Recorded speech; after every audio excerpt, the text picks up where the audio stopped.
Hey there, how there, ho there. It's Cutter. How are you guys all doing tonight for this Thursday, September the 8th, 2011? Great night outside. The Blue Jays are beating Boston. Yes, they could take 3 out of 4 against both Sox. And, of course, Baltimore taking 2 out of 3 from the New York Yankees. Well, I have a buddy of mine who starts with M and ends with Dar, who's going to get his butt whipped in a 3-game series this weekend at the Rogers Center. I'll tell you that right now. Today, I was going to start a series on fatalities and players who've died well in their careers. And obviously, with the Wade Belock, Rick Rippon, and Derek Boogaard tragedies coming up apart at the seams. Unfortunately, something happened yesterday that shook my way of thinking and is making me do this. The show with Rick Rippon, Derek Boogaard, and Wade Belock will be postponed perhaps to next Tuesday night, depending on what happens. Probably Tuesday or Thursday night. Well, late Thursday night. Anyway, so I know a lot of you will probably be listening to the podcast more than the live show. That's okay. No harm, no foul. I mean, I'm a reasonable kid, a guy, but I'm 26 years old. Anyway, so as many of you have heard that there was a major tragedy yesterday in Russia near the small city of Yaroslavl. It's weird how they have Yaroslavl as a city. When I'm thinking Yaroslavl, I think of Yugoslavia, a.k.a. Serbia. Well, I would say Serbia and Montenegro, but remember, Montenegro is now an independent country. So it happened at 16:02 local time, a.k.a. 4 o'clock local time, p.m., I bet. So that was, I don't know, like 6 in the morning on Wednesday? I don't know. I didn't hear about this till I came home from work yesterday. So there were a lot of fatalities in the accident. Some of the notables are Pavel Dimitrov from Slovakia, 36 years old. He was a great center and a great player for the St. Louis Blues. I had him on my all-time Blues roster in that tournament I did earlier this year in April. Pavel Dimitrov, of course, is known in Canadian circles as the guy who nearly tied the game against Canada in the 2010 Olympic semifinals. Canada had the big 3-2 lead on Slovakia, Luongo in the net. Dimitrov came within a glove length of tying the game and maybe sending Slovakia to the Olympic finals, crushing Canadian hopes. And, of course, we would cheer for the USA. So, well, Pavel Dimitrov, a little-known fact about him is that, did you know that Pavel Dimitrov wore number 76 for the Ottawa Senators? Yes, he played for the Ottawa Senators. He started his career with Ottawa when they were crappy. They're so crappy now, but let's say facts, people. Pavel Dimitrov is a strong-faced player. Just going to go into his stats for just a second. Yep, he played for Ottawa, St. Louis, Los Angeles, Minnesota, and Vancouver. So he actually won. He got 300 goals. He had 300-plus goals for the NHL, and he won the Lady Byng Trophy. So, yeah, so he had a lot of great jobs. He was pretty much Mr. Slovakia for playing since the 2000s. He went to 3 NHL All-Star games. He was the leading scorer of the Olympic hockey tournament in 2010. I bet you didn't know that. And 5th on the all-time Blues scoring list with 493 points in 494 games. Of course, the Lady Byng I mentioned. He had a lot of 30-goal seasons. His best year, Stefan Leaf, a solid goaltender for HB 71 back in the day. Of course, why do I know this? It's because, of course, he's in the video game world in NHL 09. I guess as HB 71's backup goaltender. Karl Rakunik is also a big name, 32 years old from the Czech Republic. He played for Ottawa, the Rangers, blue shirt people will know this, the Devils, and of course he played in Russia for many a year. He actually took home gold in the 2010 World Championships. That was huge. Rakunik only played 371 games in the NHL and scored 22 goals. I do believe his best goal total was 6 with the 07 Rangers when, of course, the Rangers swept Atlanta in the 4-game semifinals. Serves Atlanta right for winning the division, a crappy division, and then having to play a tough New York Rangers team. But anyway, so Rakunik was kind of a decent guy. I mean, a decent player. Let's go back. Ruslan Soleil also was a big player, defenseman, 36 years old. Of course, he was noted for playing on the same Belarusian team that won the 2002 quarterfinal match against Sweden, and of course paved the way for Canada to win the gold medal in that year. Bet you didn't know that. When Belarus beat Sweden, Canada pounded Belarus into the ground and faced the Americans in the finals. Soleil wasn't much of a goal scorer. Well, he scored 45 goals in 900-plus NHL games. And the next guy, Carlos Crackton, 37 years old, defenseman. Of course, I'm not saying every player, obviously, because I don't know. It's not because I can't speak Russian. I just don't. Krakens had 11 seasons. Of course, Krakens was better known for having the longest playing streak, the longest Ironman streak in NHL history for defensemen. Of course, we know Doug Jarvis set the NHL record, and he has had it for more than 25 years, with 987 career games. Steve Larmer, of course, was close, but Larmer got in a contract dispute, missed the first few games of the 93-94 season. Of course, he got traded to Hartford and then to the Rangers. So, of course, Krakens had 495 games consecutively played. That's huge. Now, put that in perspective. That's close. That's almost exactly 6 years of playing every day.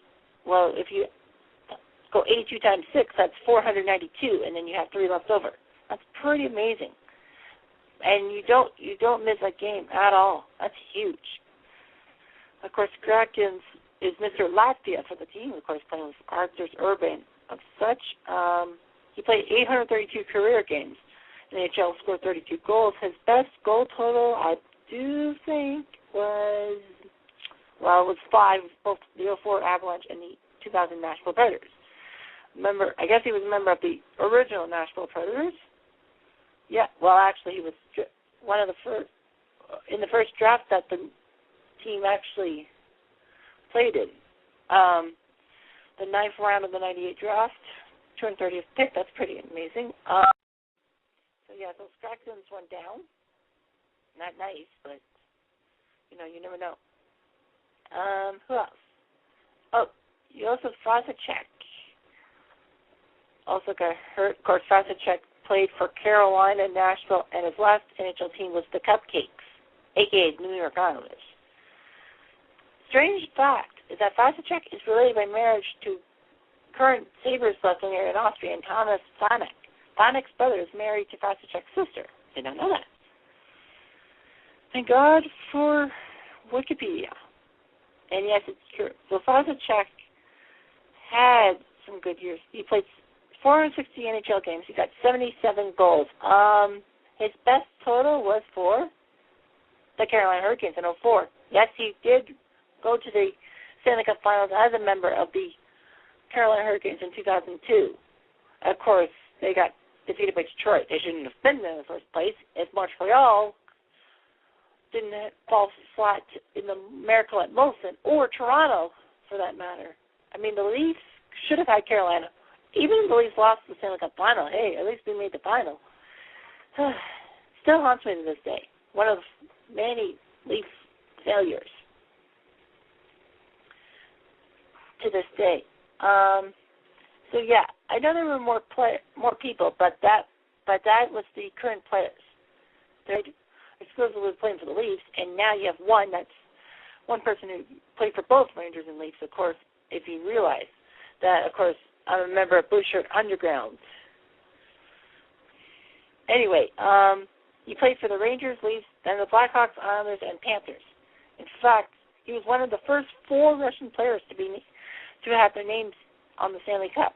The others were Sergei Zubov, Alex Kovalev, and Sergei Nanchinov.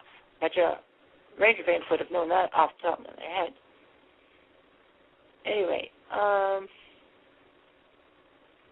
they were accused that he routinely faked injuries in order to get out of playing. I don't know why. I just don't know why. Anyway, he played for the Rangers from 94 to 99, and then he got traded to the Leafs. So, of course, the Leafs got the Rangers' 4th-round draft pick in 99 for him, and, well, they sent Matthew Schneider to New York to be a Ranger. That was pretty impressive. 34 goals in 596 games. Karpatsev was a decent defender, I suppose. 5 major players actually died from coming back from the CFL All-Star game. Of course, we don't have a CFL All-Star game normally. So there were 5 major players who died. Let's see, who were the players? Well, they're not really known. Not even I know them. Melvin Beckett, Mario DeMarco, Cal Jones, Gordon Strudrich, and Raymond Smirek. But yeah, it was then the worst aircraft tragedy ever, with 62 people killed. Of course, it was just a normal plane. And of course, one tragedy that's near and dear to me was Manchester United when they went down in February 1958 in Munich. They came back from playing, I do believe, I'm going to go into, they were playing a European Cup match against Red Star Belgrade, but they had to do some refueling in Munich, but there were struggles. Man U at the time was trying to become the 3rd club to win 3 straight titles. And they didn't do so well, I guess. Well, of course, the European Cup is the Champions League now.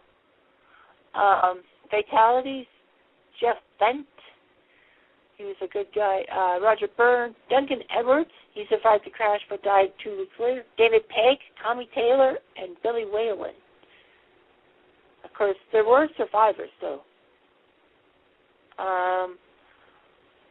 Big players such as Bobby Charlton, Bill Folks, Harry Gregg, and Ray Wood, of course, died and survived. And then the manager or the coach, Matt Busby, survived. They call them the Busby Babes. Man U just went flat. But in 1968, they became heroes, winning both the FA Cup and the European Cup. So they were back on top, and they're pretty much in the upper echelon of European soccer today. Other major crashes. There was a major crash in Belgium in 1961 with the U.S. figure skating team. The figure skating team was killed en route to the World Championships in Prague. Of course, that was the only time before this year that the World Figure Skating Championships were actually postponed or canceled, in that matter. Well, of course, we all know about the tsunami earthquake in Japan. That's why they had to move the Worlds to Russia. The NCAA actually had a few major crashes. Of course, if you know, watch the movie We Are Marshall. That's what happened. Marshall, of course, that big crash that just decimated their team. Of course, when you think of Marshall nowadays, you know Chad Pennington played for them and Randy Moss played for them. They lost to East Carolina, and then they just crushed DC-9.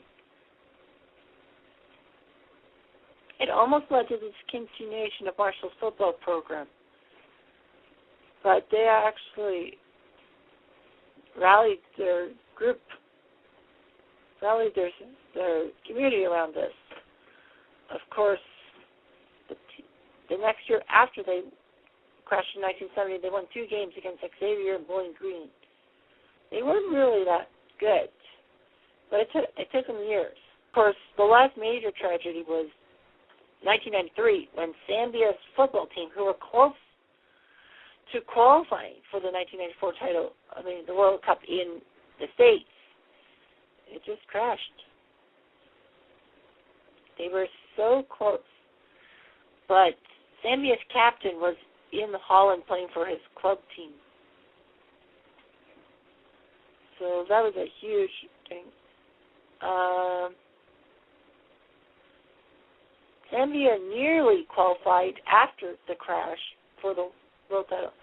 It says the resurrected team defied the odds and despite playing an offensive playing style, and displayed an offensive playing style, reaching the final against Nigeria. They took the lead, but Nigeria took them down. And, of course, Zambia was too close. Very, very close.